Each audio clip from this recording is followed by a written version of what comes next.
Welcome to our channel. Today we how to build smart assistants for travel with Expedia, detailed guide step by step clearly. To build smart assistants for travel with Expedia, start by identifying the specific needs of travelers. Research common travel related questions and pain points. Choose a platform for your smart assistant, such as a website, mobile app, or messaging service. Sign up for the Expedia API to gain access to travel data and booking functionalities. Familiarize yourself with the API documentation to understand available endpoints and data structures. Decide on the types of features your smart assistant will offer, like flight search, hotel booking, or itinerary planning. Develop a user-friendly interface that allows travelers to easily interact with the assistant. Implement natural language processing capabilities to enable understanding of user queries. Integrate the Expedia API into your smart assistant's backend to access real-time data. Test the assistant's functionalities by running various travel scenarios. Use feedback from test users to refine and improve the assistant's responses. Incorporate personalized recommendations based on user preferences and travel history.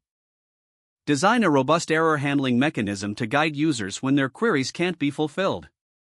Launch your smart assistant and monitor its performance with analytics tools. Continuously update and improve the assistant based on user interactions and feedback. Focus on marketing your smart assistant to reach your target audience effectively. Ensure that you comply with data privacy regulations to protect user information. Gather user testimonials and case studies to showcase the success of your smart assistant in solving travel challenges. Maintain regular updates and improvements to keep the assistant relevant and useful for travelers.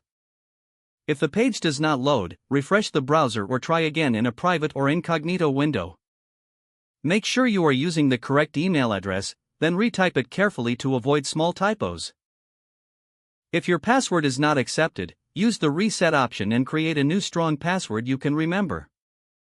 Check your spam folder for verification or security emails, then complete any requested confirmation steps. Enable two-factor authentication if available to improve account security and reduce unauthorized access risk. After signing in, review your profile details so your contact information and settings are accurate and current. If you see an error message, note it down and try again after restarting your device and internet connection. Log out when you finish, especially on shared devices, to keep your account and payment information secure. If the page does not load, refresh the browser or try again in a private or incognito window. Don't forget to like this video and subscribe to our channel for more step-by-step tech guides.